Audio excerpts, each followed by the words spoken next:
Well, good afternoon, all. Thank you for coming. I love seeing some of those familiar names come through as participants. And before we get started, my name is Angie Weekly. I'm going to be moderating this session, and we will be hearing from our sponsors because without them, this could not be free to all of us. So we're going to chime in and listen to one of our sponsors.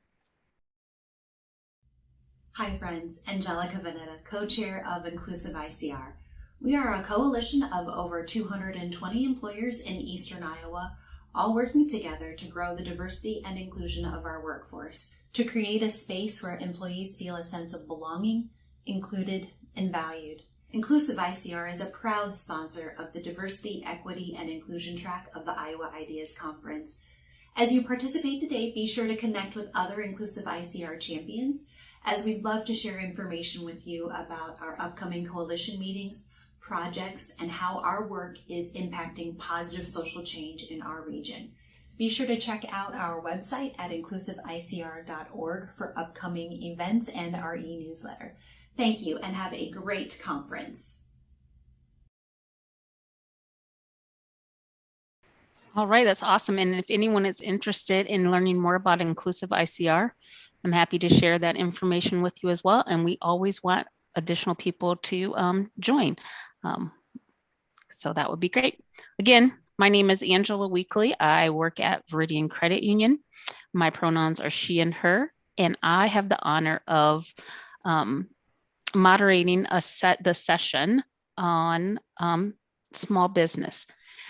Is part of the DEI track for for Iowa Ideas. So before we get started, I am going to have each of the professionals in this area introduce themselves and tell us a little bit about their tie to business ownership. And we'll start with Jesse, and then he can popcorn it. So who is next? All right, good afternoon, everybody, and thanks again for having me on. My name is Jesse Thoming. I serve as the Executive Director for the Downtown District in Cedar Rapids. Downtown Cedar Rapids is an arm of the Economic Alliance, and core to our central mission is helping businesses succeed. So again, thank you very much for having me on this panel, and look forward to the conversation and the back and forth with everybody on the team today.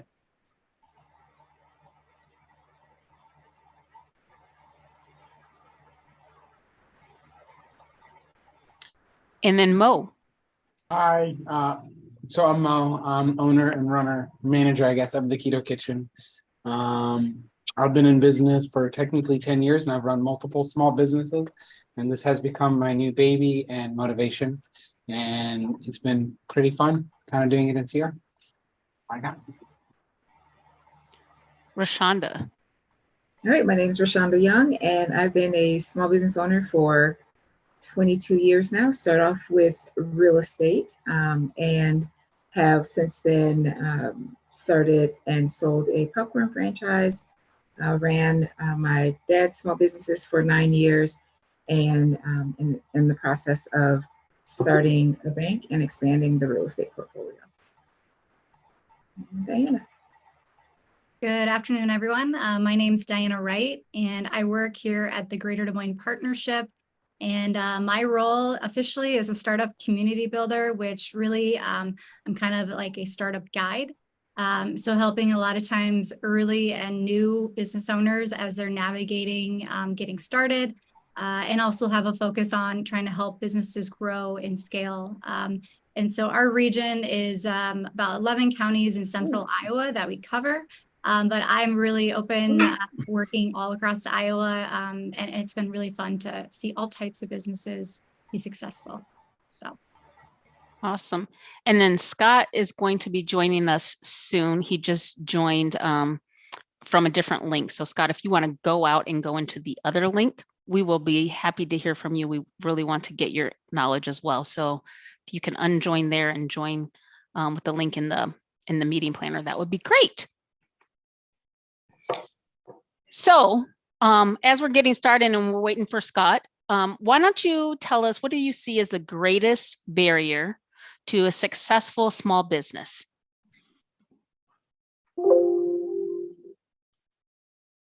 I'll jump in there. From my vantage point, I grew up in a household where my dad was a small business owner, had connections to a lot of others in our community in Southern Illinois, close to Missouri. And the number one thing that I've seen as a youngster, in college, now as a professional, is folks can want to jump into something where they're maybe very passionate about it, or maybe they're a subject matter expert about a service or some kind of particular in an industry, but you got to have a plan, and your plan's got to be rock solid. You got to think through that plan, and that plan really needs to have a balanced approach. And that's something I'd like to talk to a little bit about later once we get more into this. But it's not always about that bottom line, and a balanced approach has more to do with that, mixed in with how you innovate internally, how your operations run, how you look at scalability, and and how you fit in your community, and thinking through all of those things in a cogent and well thought out way, I think is the best way to put yourself in position for long-term success. But again, from my vantage point, it's folks jumping into something that they're really passionate about, but not having that full plan put together from a balanced perspective. Awesome. So I'll jump in and say I absolutely agree, Jesse, that plan is super important. Along with that is having mentorship and having someone who can guide you along that process, because a lot of times people start a business because it's a hobby and they're like, oh, they've got some friends or family who are like, really supporting them. So they need the plan, but they need somebody to be able to really guide them along the way. So, and that's what I find. I work with small businesses through the Small Business Development Center and a business accelerator that I direct. And that's one of the biggest things is just like they've got a hobby that they don't know how to really make into a viable business. I would add on to Rashonda's and Jesse's and just say like consistency. Jesse, to that point, a lot of the first businesses I didn't even have a plan. And now that as time has gone on, I've come to notice the importance of having a plan. If you have the plan ready, it's easier to follow rather than just throwing a bunch of darts and hoping one stays. If you at least have a plan, you can throw darts at that plan and see what sticks and doesn't stick within that. And then having a mentor to mentor you through your plan, because a lot of times as a new entrepreneur, we're very visionary and we just want to do everything. And I'm coming to learn that it's just pick one point, stick to it, and be consistent on it, using your mentors, using your plan, and you should make it. You have a higher chance. And I can kind of throw out the obvious too, like the barriers, like I think of 4 actually that come to entrepreneurs. And so it's time, you have limited time, you have limited money. We always hear that, capital. You have limited people. So you might not be able to hire right away. It's just you and yourself. Sometimes it's family members. And then also resources. And sometimes that's in the form of technology and equipment. But those are kind of the obvious ones that I think about when you're comparing it to like an existing company, maybe even a large company that's been around for so long. I think it's good to know like those are the barriers, and it's figuring out like if you as an entrepreneur have 1 hour and $1, how do you be nimble and actually use that to your benefit? Because I know there's a lot of larger organizations that wish they could kind of think in that nimble-mindedness. And so that barrier, which all of them, they're big barriers, but there are ways to kind of navigate that. And I agree with everyone here. It's finding mentorship and guides and finding entrepreneurs that have done it before. I think sometimes that's the best way to learn and learn from their successes. Awesome, Scott. I'm happy to see you in here. I'll give you the first 2 questions and we'll get you caught up with the rest of us. So please introduce yourself and you're tied to business ownership. And then tell us, what do you think is the greatest barrier to successful business ownership? Hi, I'm Scott Swenson, and most recently I was director of the Kirkwood Small Business Development Center. So I worked with thousands of businesses, all small business during that time. I've owned a retail store in my history, And I'm currently teaching entrepreneurship and providing entrepreneurial direction and mentorship for startups through the University of Iowa and at Cornell. Awesome. And what do you think is the greatest barrier to successful business ownership? Well, with most small businesses, the external market is typically the barrier. So, that's lack of resources, that's lack of experience.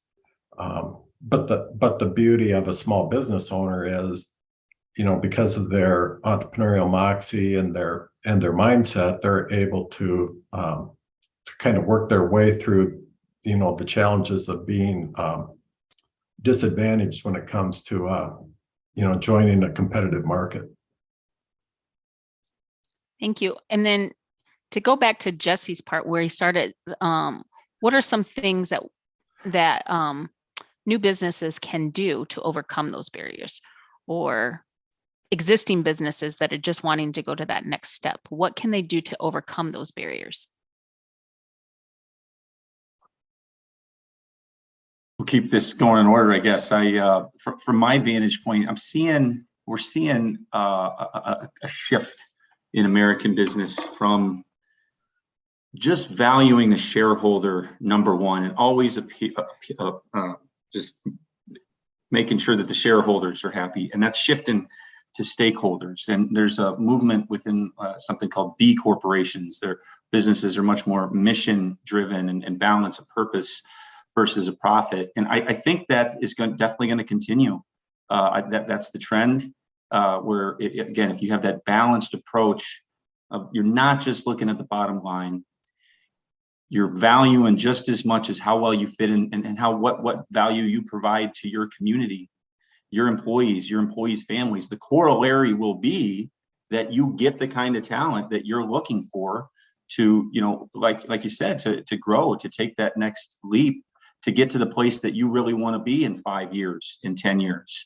Those are the kind of places where folks are going to be more attracted to. The Economic Alliance, there's roughly 1,200 businesses or organizations that comprise the organization. And if you took a pie chart of their salient issues, it would be overwhelmingly workforce, not having enough people to meet their sales goals, not having enough talent to get to that next level.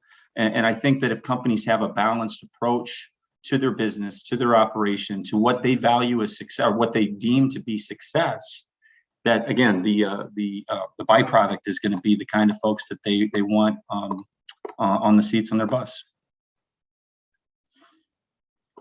So when I think about mentorship, and that being like a really big part of owning a business, what I find as I work with the Accelerator program, and the Accelerator program is comprised of all Black businesses.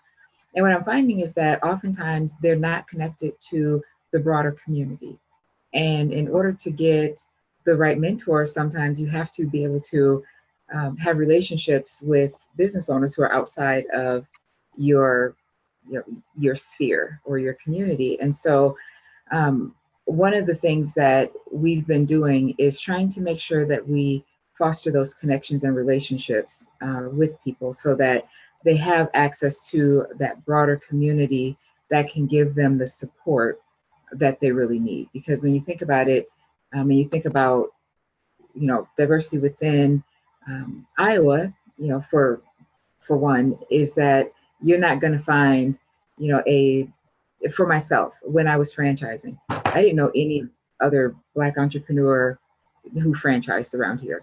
Fortunately, I was connected with someone who did. Like, without that connection, I would have probably been dead in the water with what I was doing. And so just really being able to have those people to also introduce you, to make those connections, to get the support that you need. Now, to add to Roshonda's statement, I think a big barrier there is like being afraid yourself to just ask. Like the biggest thing I say that I've learned this past 2 years is there is a lot of help out there. People are just afraid to reach out and try. And I think if you just reach out, I could just text Roshonda, ask her a question, sorry. And Yeah, and I guess for me, as how I stated, barriers being time, money, and many other things. Like I think of a good example of like going back to having $1 in 1 hour is like when you're starting a business, instead of trying to fry the whole ocean and thinking everyone is your customer, when it comes to marketing, I like to work with entrepreneurs and help them understand like their minimal viable market. And that might be the first 30 customers and actually really honing in and identifying like, who are those 30 customers? And then how do I use my little marketing budget maybe that I have to go out and reach them or to, lead those sales efforts too. So I just think it's kind of shifting the mindset and how you view what's traditionally taught in a lot of different ways of, maybe in our professional careers is, spending a ton of money and trying to get a ton of customers that way. But really, you have to be very nimble in overcoming those obstacles. So that's one thing I would mention. Scott, I'll hand it to you. And Kate, you might have to unmute Scott and Mo once more. And Mo, we didn't hear your dog, so it's okay. Like she's not bothering us. Go ahead. All right. Well, I think Rashonda brought up a really good point. Those peer networks are a really important aspect for entrepreneurship and small business ownership. Trying to do that journey alone is often a difficult thing. And like you mentioned too, our resource hubs and where these networks exist may be disconnected. So we kind of have to help those connections happen. And oftentimes it means getting into the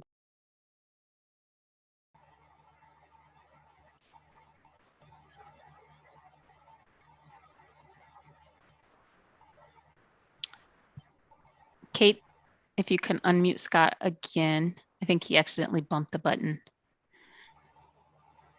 And Mo, do you want to finish your thought while we're getting Scott back on? My main thing is just don't be afraid to reach out and ask. Like there are, even if you feel like you're alone and you don't know who to ask, literally just look up local places. Like Rashonda, those accelerators, those are perfect. And Rashonda's so sweet. So finding her and asking, that's a great opportunity right there. So just don't be afraid to reach out and ask. As I'm like doing this move to CR, it has been really hard to figure out. And I just recently had to ask people for help, and people are actually helping, and it's just crazy. So anybody can do that. So before I ask my next question, those of you who are participating in this in this session, please, we want this to be a forum for you to ask questions that you want to get answers to as well. So please, in the chat or in the question section, please put your questions in there, and we plan to leave some time to answer some of those questions. So I forgot to say that at the beginning, but we appreciate your questions as well. And with that said, the next question that I have, I'm going to alter it a little bit. All of you have talked about resources that are available in the community. So the next question that I had was, what advice would you give someone being on this journey of starting a business, being on the journey of starting a business or improving a business? But I also want to say, if you know of resources, what resources and where might they find those resources?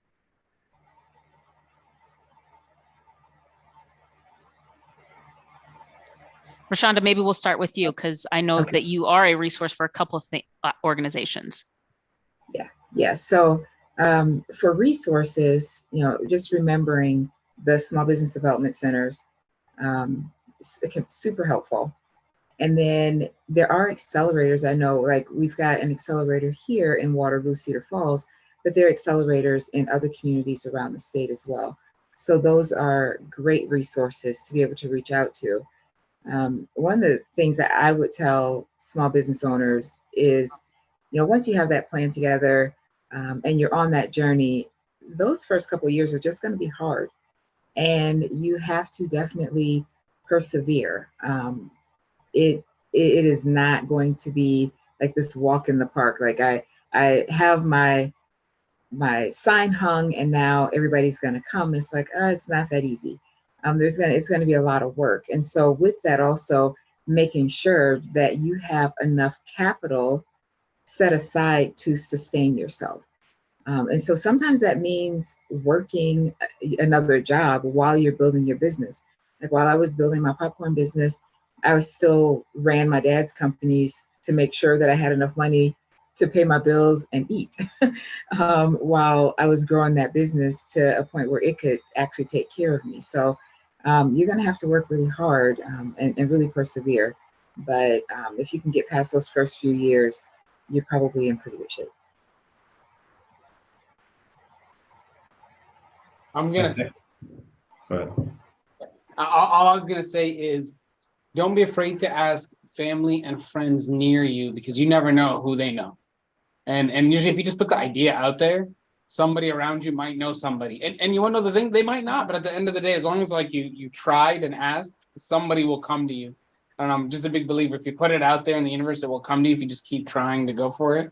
So even if you don't know where to go or who to ask the people closest to you and go, hey, this is my idea. Do you know who might be someone I could talk to? And then I go, oh, I know this business owner. And then you go to them and then always ask like how their story was, because like their story of how they built their business is what's going to help you determine what's best to build your business. I love that, Mo, because I always say, and my little sister is on this call, if you don't ask the question, the answer is no. If you ask the question, the answer could be no, but you won't know for sure unless you ask the question. So I love that. Scott? Well, I think an important aspect, and looking at the names and the faces in this group here too, you know, having been at an SBDC and in economic development, I think we take responsibility to help entrepreneurs navigate what those resources are. So our attitude is pretty much that if you opt into the network, we'll make sure that you get connected with the right resources, rather than just throw out, you know, shotgun, here's all the things you could do. We'll try and curate that and make some direct matches there. But I can look at the EA, the Des Moines Partnership, Innovation Labs, any of the co-working spaces. Those are really good starting points for, you know, getting that first exposure to, you know, what might be beneficial for that particular individual.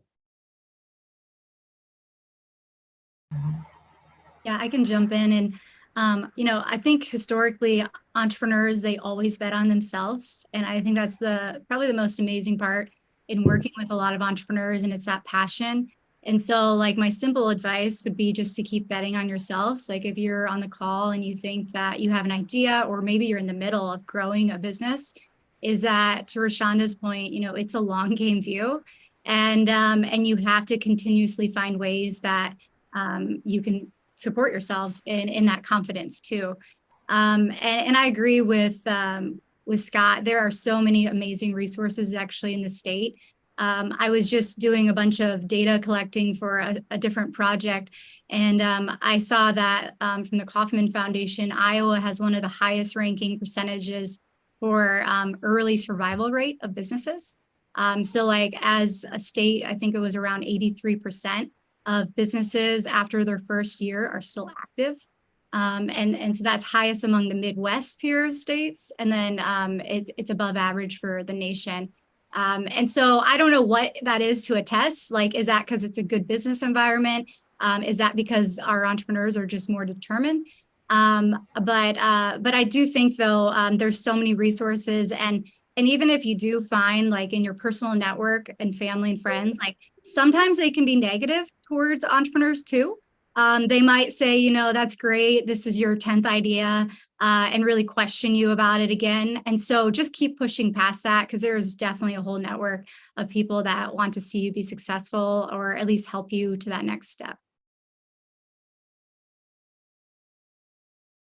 And I'll say, you know, from personal experience, I have several good friends that Scott Swenson helped immensely get from that place of a concept to an actual business that are now, you know, continuously to be successful. So find those resources, find the Scott Swenson. If you're in that startup mode, they are out there. They will get you plugged in. Spend the time. Networking is huge, right? Spend the time networking, shaking trees, going to the events where you never know who you might meet. Piggybacking upon what you said, Angela, like it's the same kind of concept, right? If you don't ask the question, you're never going to get any answer. If you ask the question, might be no. you don't go to these places, if you don't try to mix it up, you never know what could shake loose. And then, one more thing to like with what Rashonda said, always keep in mind that success is not final, failure is not fatal, but it's perseverance that matters most in this particular space more than anything else. Great advice. We do have a question from the group. What are your favorite marketing tools to use, and which strategies get the best results? I'm gonna say it's dependent on the business. It's all depend on what service or product that you are selling, and then where that target audience is, and then what's your easiest way to reach that target audience. And then your next question is, what's your cheapest way to reach that target audience? So that's really the determining factor. I mean, there's many different ways of advertising, whether it be print, digital, physical. You just have to figure out what is my avatar that I'm going to, and what's the easiest way to get to that avatar. And then that's what's going to determine which method would work best for your specific business. Emma, what marketing tool worked best for your current venture? So for like the kitchen, it's mainly events, and then it's mainly older form of advertising. So like radio, TV, commercials, or like my web business, like that is only going to be making money whenever we run ads, because people who are using the digital products see what we sell, and then they buy those digital products from us. Where like the kitchen isn't greatest for running ads, because you have to be in a searching for that, or we just know that we're going to burn a lot more if we run those types of ads. And then the question is, how long can we have last with those burns of ads? So it just depends on the business. And that's why I said that you got to pick, or you got to decide what you got to first pick your business, then decide what's your easiest way to find that avatar. Yeah, and I think I would add that, in setting up what tool to use, first you need to understand who your target audience is, what your customer segments are, and really how you're going to differentiate along with the channels you're planning on using. And that's kind of your baseline then, that you start going into some of those execution tools or connecting with resources, whether it be web developers or marketing content people or any numerous resources to help move that marketing needle. So Rashonda, I know that you, the ventures that you have been on, for example, Popcorn Heaven, you started that as a beginning business, right? It was just you, and then you decided to franchise. What marketing tools or things what did you do in order to get to that franchise level? And what were the strategies that helped with those?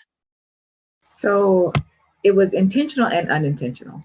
When I was setting up the business, I knew that branding was going to be key. Setting up the brand so it was recognizable. And so even before the store ever opened, we were marketing like crazy. We had more than 1,000 followers on Facebook following the journey, and people were reaching out saying, hey, I was at Popcorn Heaven in some other state.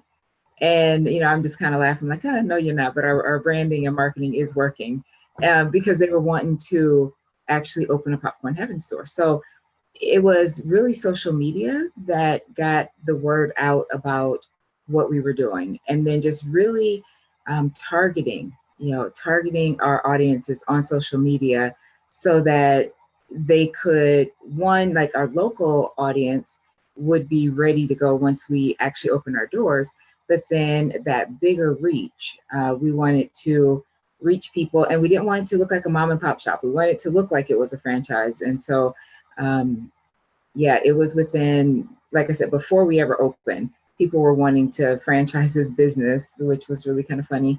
But within 6 months, we had our first store out of state that was getting up and going. And so social media was huge for us with that. Word of mouth was really great, but social media was probably the biggest thing.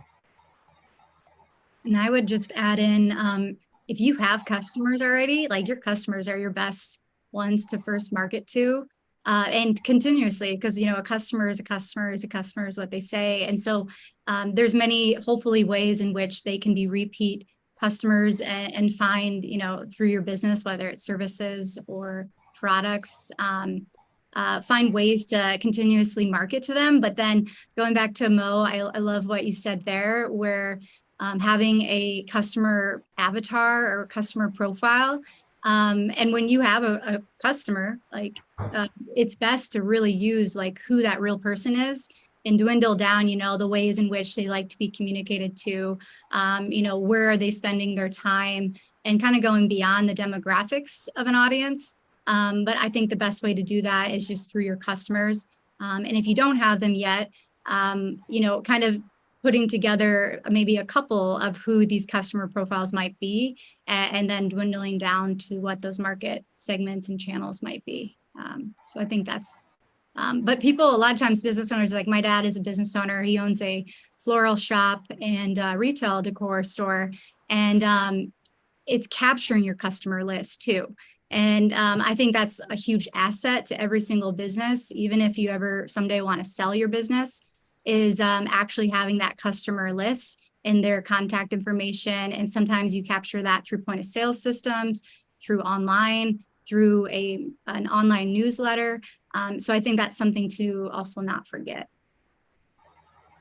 I'm just going to jump in on that, Diana. Capturing that list is one of those things that, as I work with business owners, I see that a lot of people struggle with capturing those lists. And it's so important, even with growing our local business, capturing information and then actually marketing to those people, because those are going to be the people who are going to be your repeat customers, and really, your base of business. And so that is so key to be able to capture that. And it is important when you go to sell your business. So is that a goal? Because I've heard you mention that, you ladies have mentioned that both times, of selling your business. Is that, if you are a small business, is your goal, should that be one of your goals, to sell your business eventually? Or Mo's shaking his head yes. Because if you Speak don't, to that a little bit. the reason I say that, and this was my biggest mistake, for my first tech business, I didn't build it to sell it. I built it to have fun. And that screwed me later on, right? Because as other opportunities came on, it's okay, well, I can't stop doing this, right? Then all the other employees need me to do it. It's the only way to keep it alive. Is it wasn't built to be a sellable business originally. It was built to be a business for fun. So if you don't build it to be sellable, you're kind of just wasting time that could have been equity. So that's kind of my biggest thing. I think business owners have the hardest and the easiest chance at life, because it's the hardest because you're taking the biggest risk all the time, but it's the easiest because once you have completed that or passed some of those big missions or hard points, you've not only spent all that time to build equity, but now you have value in something. A lot of people, they go to school and then they get a job, and then you're now at that cap of whatever it is with whatever your employer is giving you. So you're always kind of capped at whatever your employer wants with you. And I really saw that when I worked at AT&T a while back. And that's what pivoted my point of okay, I went to school, I got a degree, but let me not use that. Let me find what I'm really passionate about that helps others. So instead of spending my time on a capped, I saw this really nice manager at AT&T get fired but it was crazy because he was the best asset to them. And the corporate people couldn't see that. I could see it from the sales rep level because he was teaching me. Because of him, I was making thousands of dollars a week selling, where I knew that they didn't know that, and they were able to let him go. And that taught me I would rather be an entrepreneur and control my long-term variable and take the risk to get there. And at the end of it, if I build it like a built business, then I built something with equity that somebody else can use and sell and buy and keep moving around. So that's why I think if you don't build it to sell, then you're just selling your hobby, and that's fine. But one day you might not be able to sell that hobby. And that's why our entrepreneurs fail, because they never became entrepreneurs. They just became really good hobbies. That's really good, deep. Mo. Yeah, I know as an entrepreneur and investor, I always buy or invest with the sell in mind. And so, and I don't know, sometimes I think, is it just because I've got some commitment issues or what the deal is, but I'm always thinking of, the sell. If I'm buying it, is it going to be something that I can sell down the road? You both make great points there. And frankly, as small business owners, a lot of times the benefit of business ownership is on the back end when we actually sell the business. We've made a lot of sacrifices as we've been launching and growing that business. A lot of times we're not taking paychecks. A lot of times we're not the highest paid employee in the business. So when it comes time to exit that business, oftentimes that's where a lot of the value or the wealth generation comes from. It's awesome. So what if your business model is not selling necessarily a good or service? I mean, a good, but more of a service. Like what if you are thinking nonprofit? Would these same things be applicable to that business as well? I say no, because you're not building something for profit. You're not trying to create long-term value. You're trying to create results within people's lives immediately. So I think the only way that's important is not necessarily to build it to sell it, but to build it to be effective. So you're helping the most number of people with the least amount of money spent. And that's the value of like having a good nonprofit. Or like a business, you can spend more to help less, but then you're providing them better service. But what they're paying is their entail building that part with you. Or a nonprofit doesn't need that. I hope that helped or it wasn't confusing. Yeah, I think the only exception to that is I've seen nonprofits where they actually trying to set up mini businesses within as like a sustaining revenue model. And so that I can see where, yeah, then you do need to really be thinking about that business mindedness to everything we've been talking about. So that's where I would only add to it, but I would agree. I think nonprofits are a little different, and they have a greater impact in some different ways, but that model and maybe motivation is different from the entrepreneur at times. Awesome. And there's some service businesses, a consulting business, for example, where you and the business may be one and the same, where your technical advice is your product. So if you're to leave the company, so does the revenue generating capability. So those situations often mean, needing to bring a partner in or train somebody to your capabilities and things like that for you to get some value out of it. But if you just quit doing business as yourself, there's not much for somebody else to take over.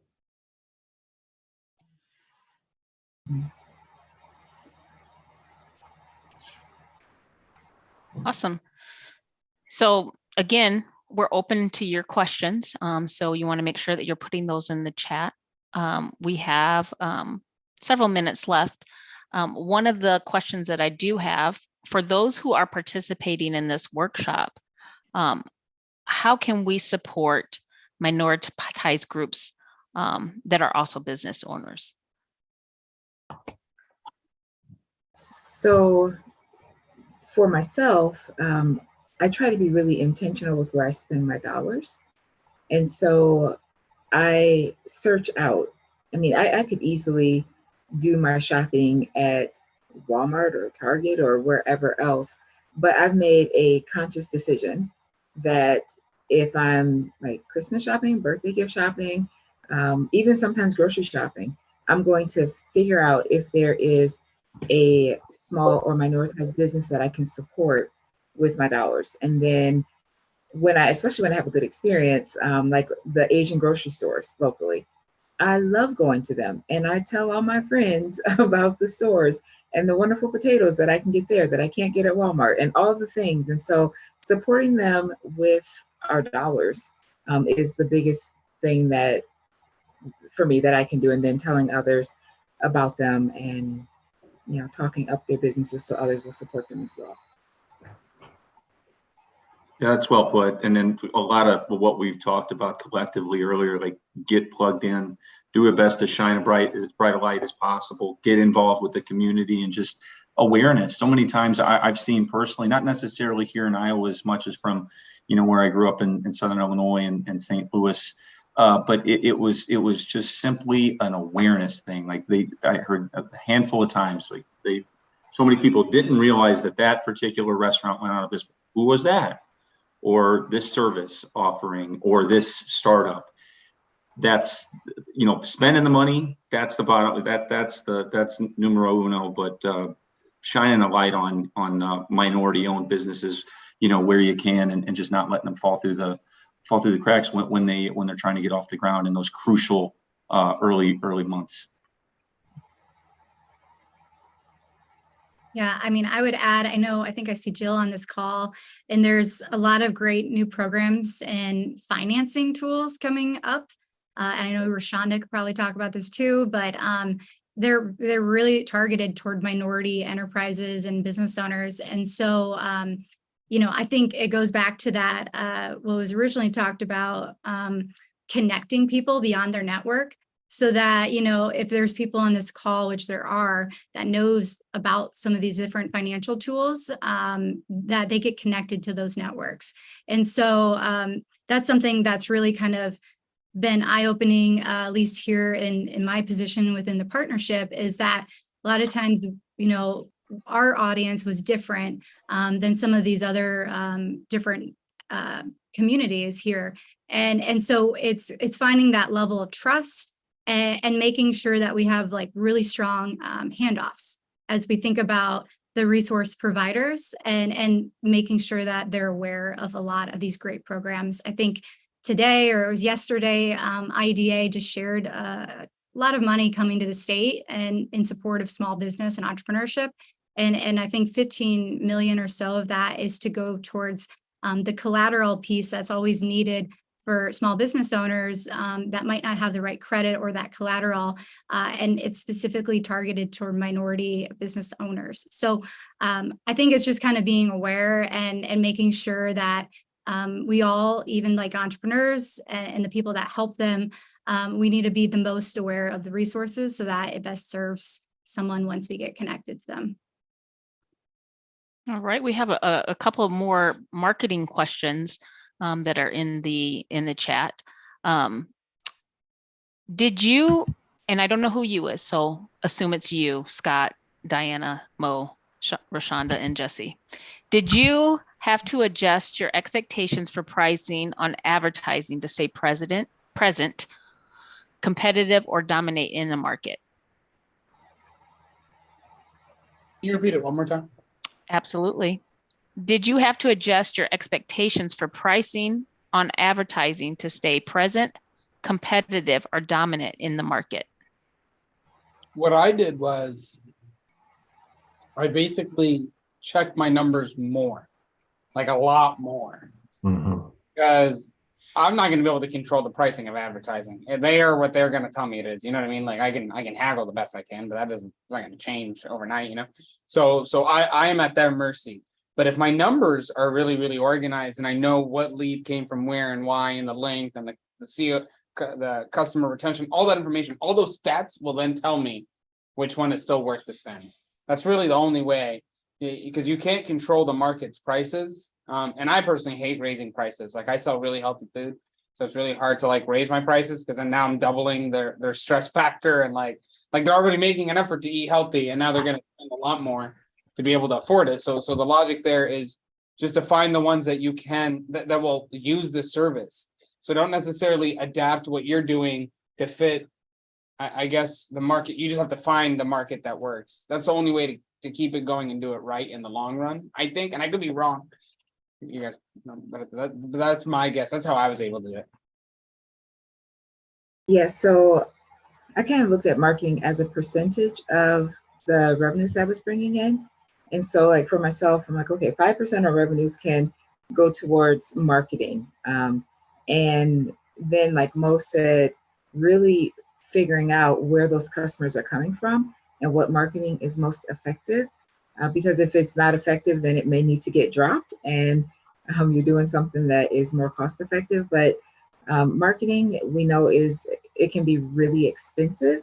It is absolutely effective, and you do need to have a marketing budget, but you need to set that budget and figure out, okay, is it going to be 3%, 5%, 7% of what my revenues are, on average, and then making sure that you are monitoring where those customers are coming from so that you can really target those advertising dollars into the right place.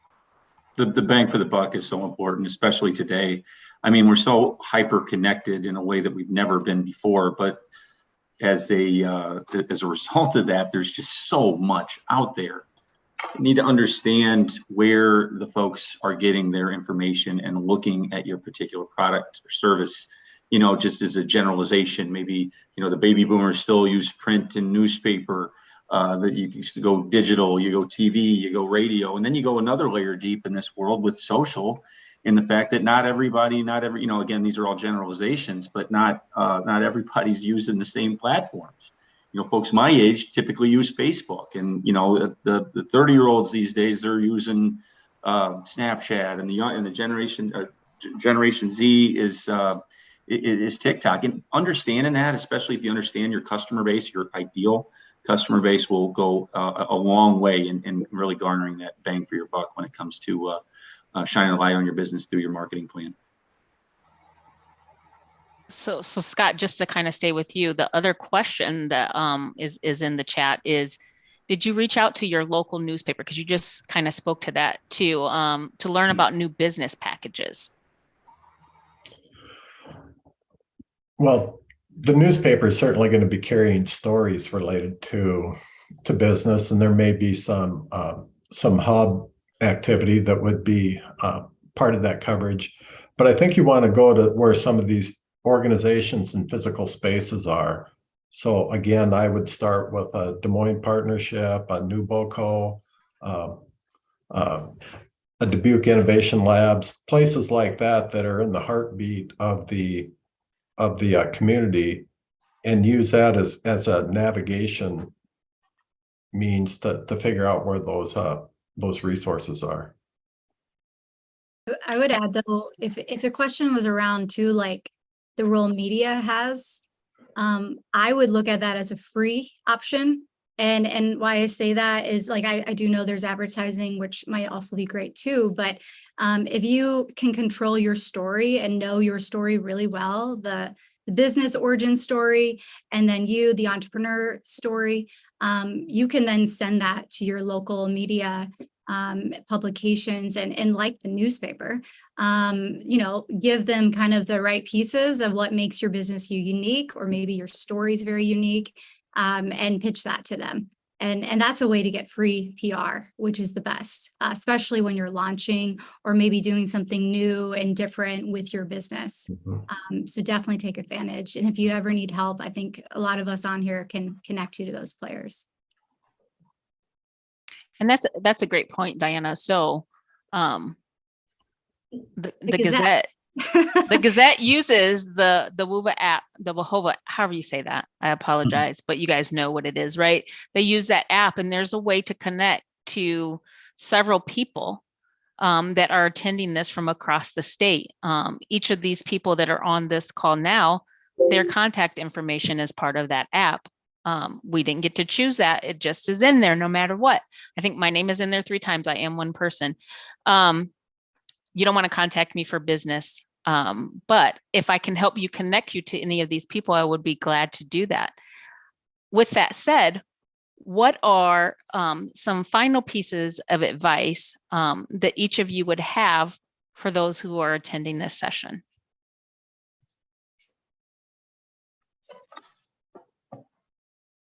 I would go back to one of the opening comments and say, for a small business owner or an entrepreneur or someone thinking about starting a business, those networks and those peers are just a tremendous piece of it. They tend to be the encouraging voice. So when other people are saying your idea won't work or it's got flaws, if you hang around other entrepreneurs, they're trying to pay it forward and help people through this journey, just like somebody else did when they got started.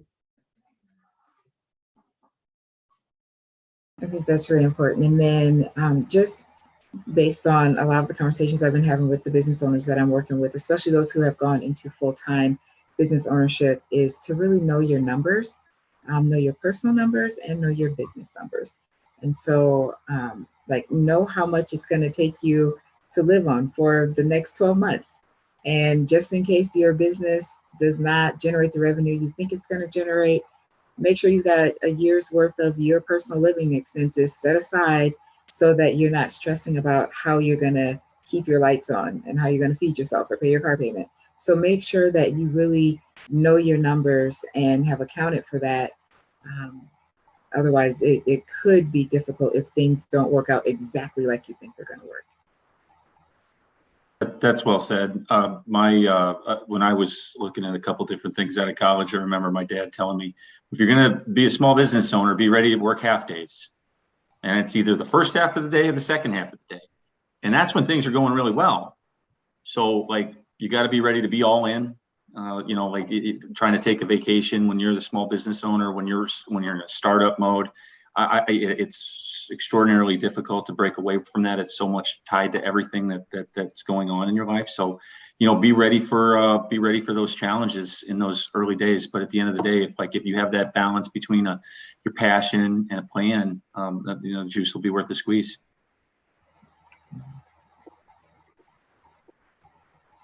I'm just gonna say, do what Roshonda said initially and find a mentor. Like that's crucial. If you do, it's gonna leap and bounds, get you to the next level. That'd be my most important. Mhm. Yeah, and I would add, I know we didn't talk about it, but entrepreneurship can be very lonely. And I actually come from, both my parents are entrepreneurs. And so, luckily they had each other as partners. And I know sometimes that happens, as people are starting, they do really rely on their families, but kind of go beyond that too and try to find a good support system that you do feel very confident in sharing kind of what might not be working well. And so that's one big thing. And I think I like how it's been suggested that, you might need to have an income as you're starting a business. And I think, I used to work prior to this job, I worked at Iowa State University with a lot of young college entrepreneurs. And, it was kind of a misconception that they would just start a business right out of college. Like some of them were able to do that because they had been working on that business for 4 years. But, I think a lot of entrepreneurs actually start at sometimes a later age, and that's okay. And it's because, you can utilize that income to eventually then dive in, hopefully full time at some point. So just kind of know there's so many different pathways to starting a business, and it's okay if you do have a job. Because I think that's sometimes even more common than people might think.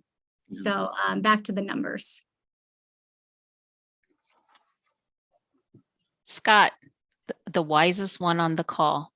You've been doing this for the longest. This is what I heard. That's just what I heard. What advice? What nugget do we have to know before we leave here in the last 5 minutes or so? Well, I would say connect, but one thing we have not talked about yet is the depth of resources that we have at our universities. I think Diana just brought up a great one at Iowa State. University of Iowa and the John Papa John centers across the state are tremendous resources. The Iowa SourceLink program through UNI is another great, and the state of Iowa is another great program. But again, there are so many ways that we're trying to incubate this idea of entrepreneurship and business ownership as a career path, and to help people de-risk that process of going about it. I like to think of a lot of our programs like Venture School as being a way to take an idea that you don't know what to do with it and put it in motion. It's just a way to get started and to help move it along.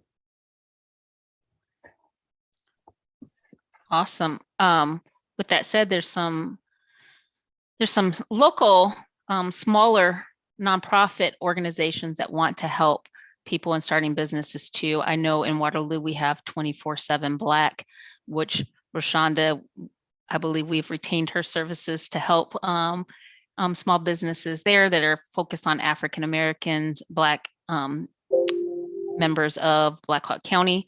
I also believe out of the Iowa City market, there's the Multicultural Center. I think that's what I was doing on my phone, just so you guys know. I wasn't not listening to you. I can't ever remember the name of that, the Multicultural Diversity of Iowa Center, and they do some entrepreneurship stuff too, just kind of the starting that nugget. I have this idea, where do I start? So there are places all over. I think if you Google it, reach out to the people that are the experts that are on this call. They can help you get to your next. So with that said, I think we have 5 minutes left. I don't see any more messages in the call, but I would like to thank you each for lending your expertise to this group. And I would also encourage everyone in this group to reach out to those in the Woohova app, find them on LinkedIn. They didn't tell me that I could say that, but I'm saying that to all of you to go ahead and reach them. And let's keep Iowa in those top numbers of successes. So thank you. Thank you. Thank you.